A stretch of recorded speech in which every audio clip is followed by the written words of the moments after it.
very pleased to talk about my research at this time. And as I have been doing research on geomicrobiology for more than 20 years. And my major research target is about microbial life in the deep rocky biosphere. So my talk is about this topic today. So the deep rocky biosphere is like an ecosystem on Earth, and then it is energetically depending on chemicals produced by rock interactions. And I recently published a review paper about the deep rocky biosphere. And if you are interested, please look at this review paper. But I showed two clear examples in this figure. And one is in the continental crust, radiolysis water by uranium-bearing minerals, in this case uraninite, produced hydrogen for energy source. And hydrogen peroxide is also produced to react with pyrite. And by this reaction, sulfate is formed. And sulfate is used to oxidize hydrogen by microbes.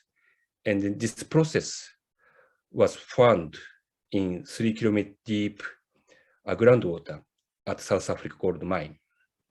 The other example is associated with stabilization, which produce hydrogen and hydrocarbons, including methane. And this process is well known at the Lost City hydrothermal vent, where alkaline fluid enriched with hydrogen and methane is emitted from the seafloor. But my talk today is about not those ecosystem. Instead, I'm going to talk about microbial ecosystem hosted in the typical oceanic crust, which has 3-layer units. One is a basaltic lava, sheet dike, and gabbro. And then you can see the ranges of porosity in these unit layers. And as you can see, the most porous unit is basaltic lava on top. And Oceanic Crust biosphere is very important because according to the vast volume and high porosity, marine igneous crust, like here, and not including marine sediment, is estimated to harbor the largest prokaryotic biomass on Earth. But as I tell you later, it is very difficult to study for microbiology. So microbial life in marine igneous crust remain largely unknown, in contrast to marine sediments. So I will call oceanic crust sediment as basaltic basement. And to study microbes in basaltic basement, people are using crustal fluids by collecting water sampling system called CORK. And CORK is equipped with osmosis samplers to pump up crustal fluid from the borehole interval. And when the fluid circulation is vigorous in basalt basement, it's easy to obtain crustal fluid by using CORK. But if the crustal fluid circulation is very weak, it is almost impossible to collect crustal fluid by using CORK.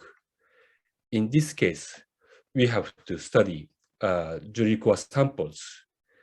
And to drill basaltic basement, people are using rotary core barrel, RCB, and not like a piston coring system used for marine sediments. And RCB requires coring bit and drilling fluid to remove cuttings from the borehole bottom. And then from ocean drilling fluid is typically surface seawater. And surface seawater is known to contain microbial cells. Contamination of drilling core sample with seawater drilling fluid is problematic for microbiological studies. So Santelli et al. 2010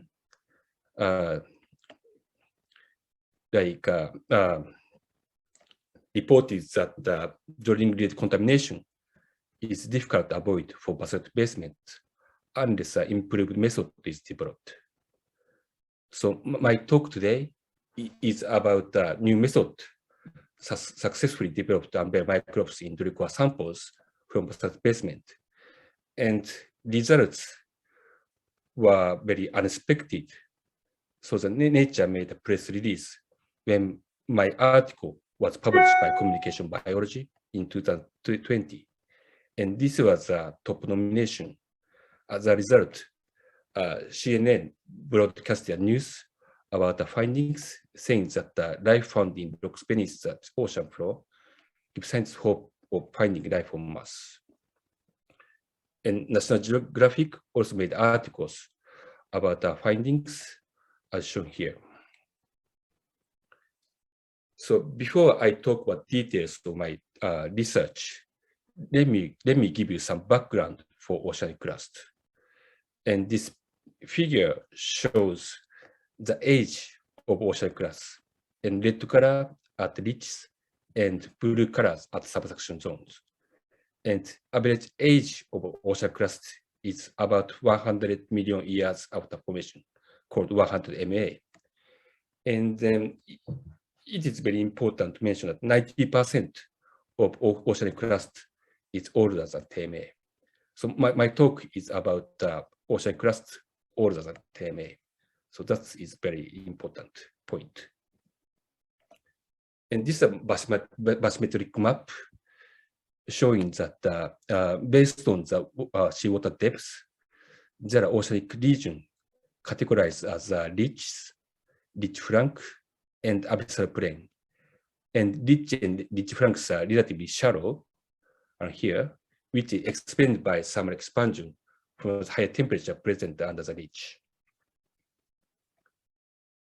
So now let me say about oceanic crust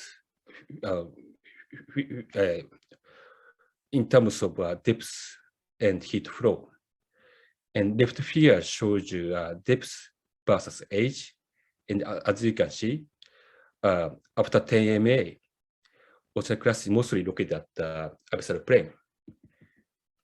And this is heat flow data with age, and then heat flow, which is the extent of heat emitted from the oceanic crust, decreases with age. And decline in heat flow is steep before 10 MA. This is because cooling with vigorous fluid circulation.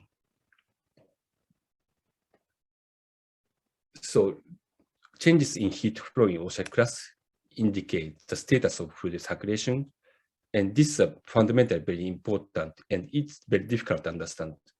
Let me clarify more about this in this slide. And decrease in heat flow is fast before 10 MA, as I said, because heat-driven fluid circulation is vigorous. But after 10 MA, heat transfer is based on conduction in the rock. And because heat is not transferred by fluid circulation, thus heat flow like decreasing very, very slowly after 10 MA. So that if fluid is circulating in the oceanic crust, water is interacting with rocks. And intensity of rock-water interaction is indicated by ion 3 to total ion ratio in drill core from the basaltic basement. And this figure shows you the ratio of ion 3 to total ion versus crustal age. And as you can see, this ratio increases until 10 MA, but after 10 MA, it gets steady. What does mean is rock-water interactions are not evident after 10 MA. And this timing is consistent with status of fluid circulation indicated by heat flow, like here. Okay, so it is generally considered that rock water interactions are weakened due to limitation of fluid circulation, and the limitation of fluid circulation is considered to be caused by infilling of fracture and veins with secondary minerals. And there is the sequence of secondary mineral formation in which celadonite, iron-rich mica, and iron oxide hydroxides are forming first. And the saponite, which is magnesium-rich smectite mineral, and pyrite are forming. And then calcite and zorite are forming at the third stage. And this figure is very important in showing the basaltic basement, old basaltic basement with ages older than ATMA. And back axis is the age of carbonate infilling fracture of basaltic rocks. As you can see, the ages of carbonate and crustal formation are almost equal, which means that the rock water interaction might stop soon after the crustal formation, like before the TMA. So this is very important because if there are no rock water interaction, then microbes are not obtaining energy. So this is a very, very important. So I decided to characterize Oceanic Crust other than TMA for clarifying if rock water interactions are ongoing or not. And then I picked up Smectite minerals for characterization. And some of you may know that Smectites, but the Smectite minerals have a sheet structures and interlayer cations and water molecules. And then this figure shows during basaltic weathering on land, Smectite is preferentially forming when the annual precipitation is low. So I thought this might be analogous to what is going on in the oceanic crust, where the fluid circulation is very, very weak or limited. So to obtain basaltic core samples older than TMA, I joined IODP Expedition 329, which targeted South Pacific Gyre subshore wildlife. And by using geodesic resolution, we drilled 3 sites. One is a U1365 with 104 MA for crustal formation age, and U3067 with 33 MA, and U3068 with 13 MA. And then, as shown in this table, water depth is correlated with age, and then total plate depths are shown here, including length of drilled basalt as shown here. And it is very important to mention that the core recovery was very poor for these 2 sites. And this is another technical problem to study the basalt basement.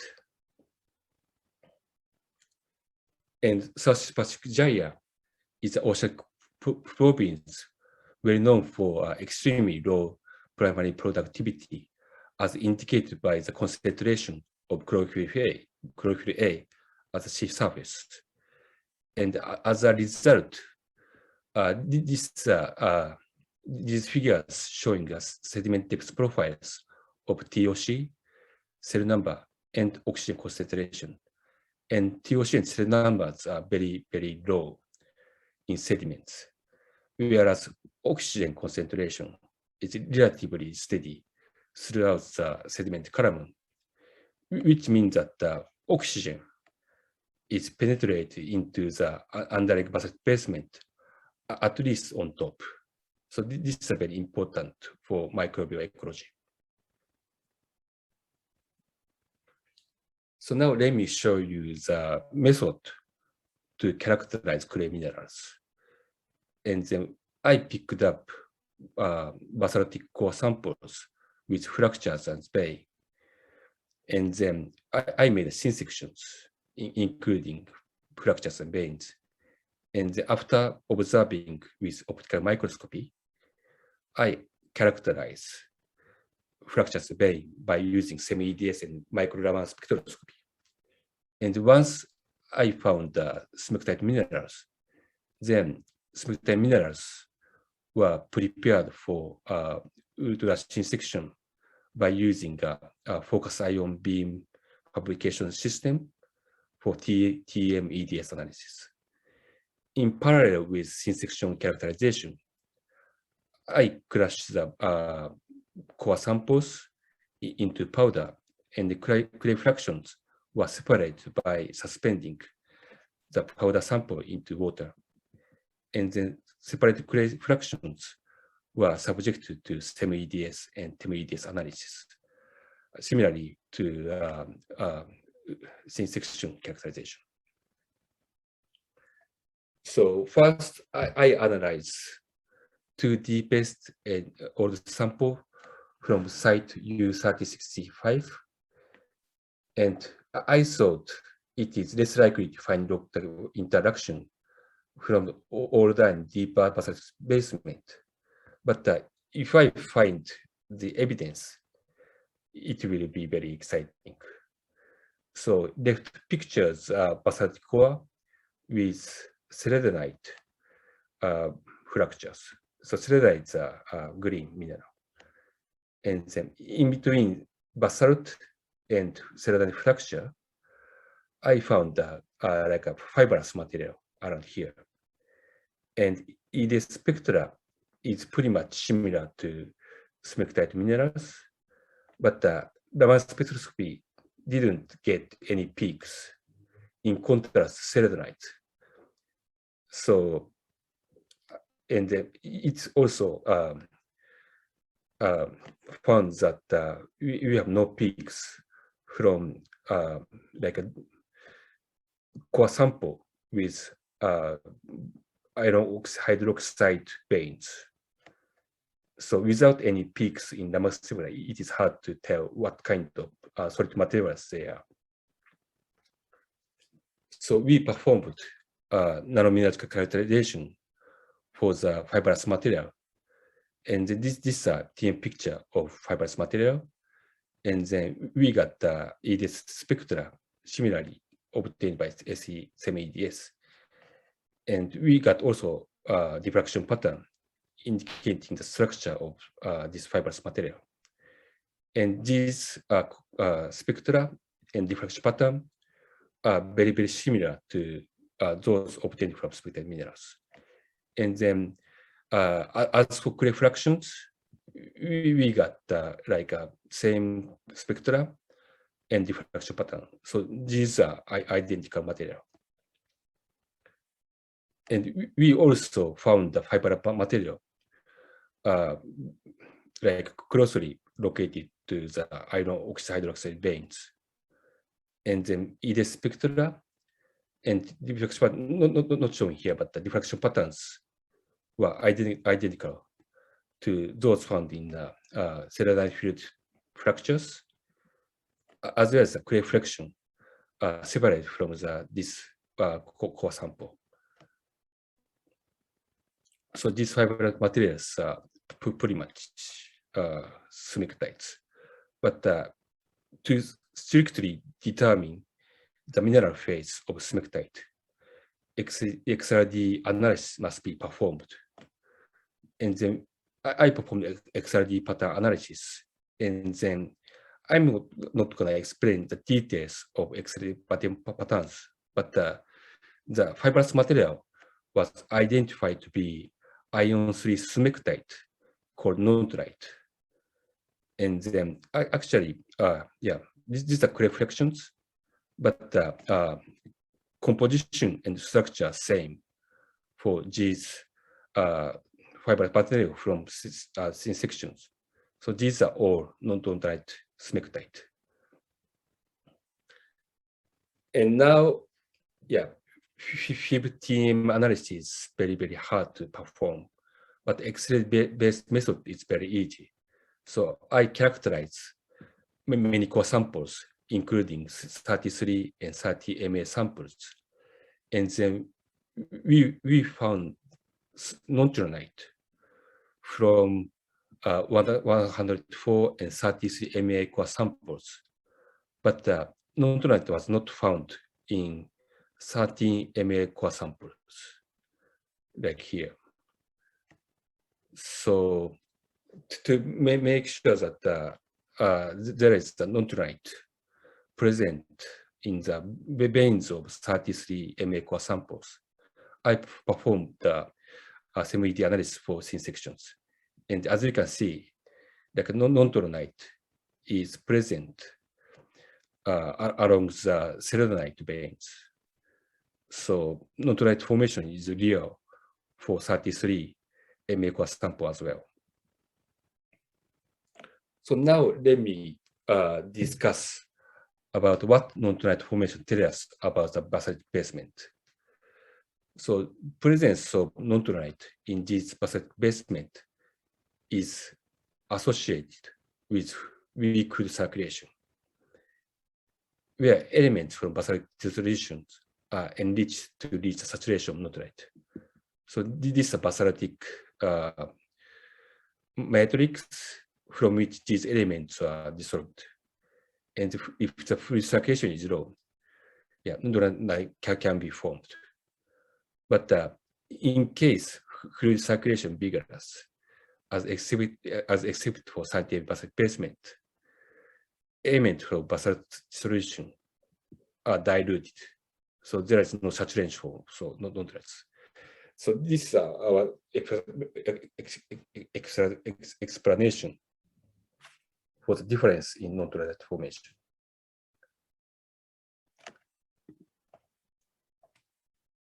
So we published this result in scientific reports, and then it is proposed that the new Earth rates represented by Nontronite is in the basalt basement older than 33 to 104 MA basement. And this is very important because lot-water interactions support the habitability of microbial life in the oceanic crust. So this is a kind of criteria prior to investigating microbiological life. So now let me move on to rock characterizations for microorganisms. So it was necessary to develop new method. I came up with the idea from the study of hydrothermal tuber, in which endosymbiont in the host cells, endosymbiont in the thin section of host cells are visualized by DNA staining, as shown here. So these are endosymbiont microbes in thin section of the host cells. So it was attempt to make thin sections of rocks by the same method used for tumors, and to visualize microcell interlocated by DNA stain. So to do this, I use the same method to characterize clay minerals with some modification, as highlighted with red rectangles. And I use LR white resin for embedment. LR white resin is also used for tube study. So now let me show you a result. And this is a thin section of selenite fracture and iron oxide hydroxide vein samples. And as you can see, greenish signals are continuous along the interface between basalt and selenite fractures. Same result for the iron oxide vein. Like this is a continuous green signals between at the basalt interface. And then I thought this must be something wrong because microbes are not so densely present in the in old igneous rocks like this. To make sure that these signals originate from microbial cells, I performed nanoshemes analysis for light element mapping. And to make a nanoshemes analysis, we have to make a thin section fabricated from the greenish spots, which also contained nontronite. And this is a gallium ion image of FIB fabricated thin section. And as you can see, these are regions composed of nontronite. And this is a region composed of celadonite. And in the region composed of nontronite, there are so many spots composed of carbon, nitrogen, phosphorus, and sulfur. These are major elements found in cellular materials. And the size of these spots are equivalent to those of microorganisms. So we concluded that these spots are microbial cells. And same results were obtained for FIB fabricated thin section from the hydroxide vein. And then now you can see like a similar spots, but the density is very low for this sample. And the green signals are very weak compared to this sample. So this evidence we conclude as a microbial cell. So now many of you are wondering how contamination evaluation, how contamination was evaluated in this study. Of course, we analyzed negative controls, including incinerated basalt, and all of the experimental blanks. And we added fluorescent microspheres, physically mimicking microbial cells, to drink fluid. And then once core sample was obtained, we decontaminated the core surface because which was contaminated by drink fluid by using filter sterilized artificial CO2.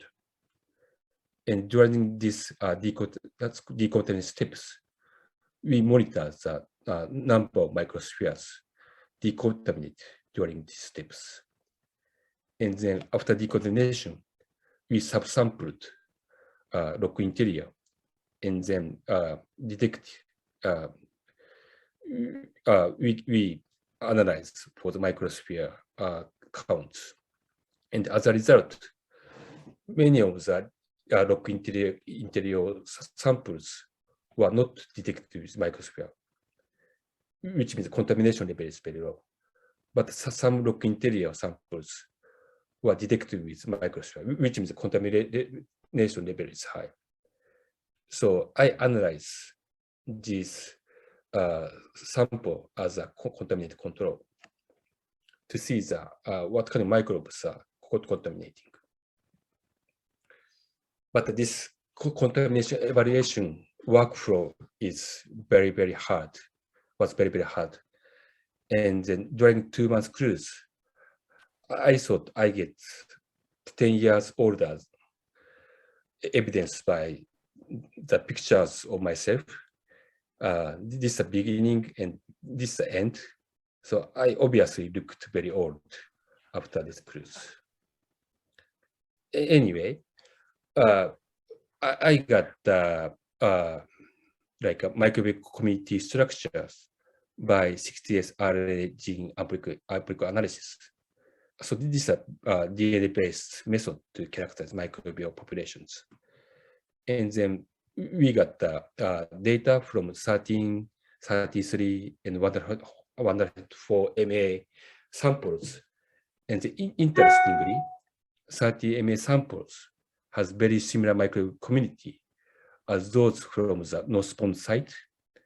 And northbound site is located at the 8 MA rich flank system, where the cox systems were installed along the fluid flow directions. And based on the fluid flow, crustal fluid characteristics, the basement is like a low temperature environment, and then like oxygenated with seawater. And these characteristics are very similar to what we are expecting in the basement at the South Pacific Gyre. So now we are proposing geomicrobial model for basaltic basement based on this data. And then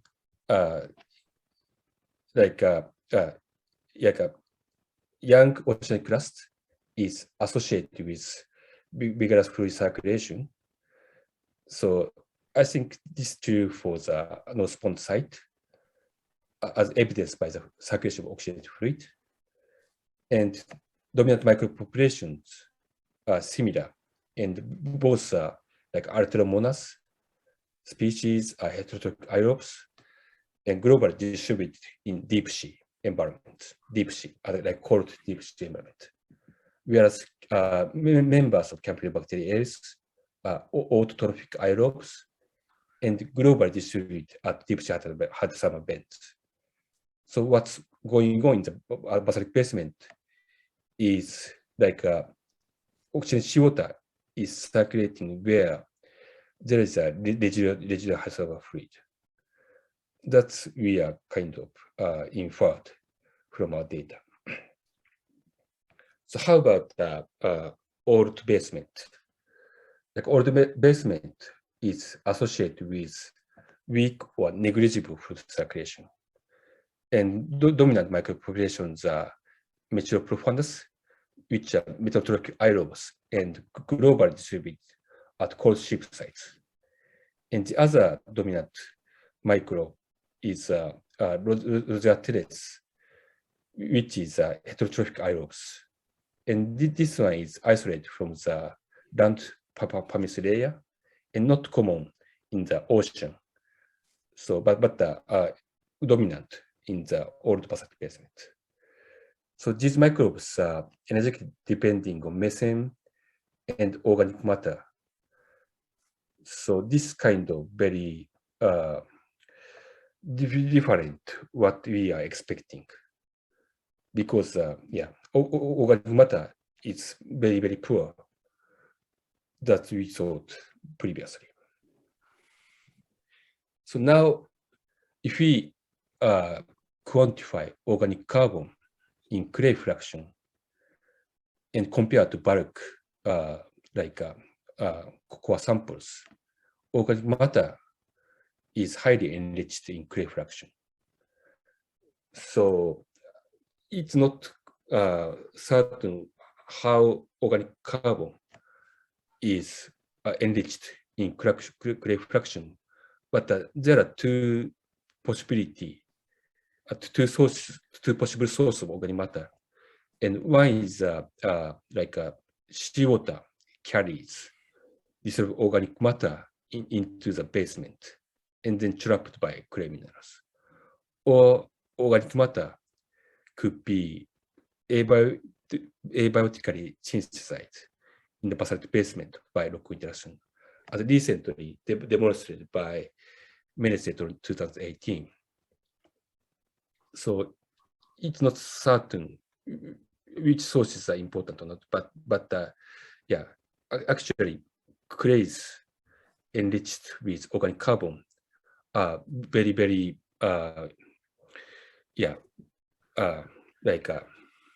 very, very habitable for microbes in oceanic crust. So this is a final slide for summary and concluding remarks. And first of all, rock water interactions are ongoing in Oceanic Crust older than 10 indicated by the formation of Nontronite. And new procedure was successfully developed to correlate. That's important, correlate microbial cells and surrounding minerals. And fractures and veins filled with Nontronite are habitable for microbes, as I said just before. So future works are needed to answer the question like, are microbes hosting Nontronite alive? Because we just obtained the elemental mapping of microbial cell, and we are not certain about if those cells are dead or alive. This is a very important question. And also, important question is, can microbes leave fractures and veins without Nontronite or oxygen? Because oxygen is a very, very good oxidant for microbes. And if oxygen is not available, microbes might not be able to live in the oceanic crust. And then I think if we go deeper and deeper, oxygen gets removed. So if we answer this question, then I think next step could be the deep drilling project. Actually, we submit the proposal for deep matter drilling, but I think it will be very important answer this question before the deep drilling is realistic. So that's it for my presentation today, and thank you very much for your attention.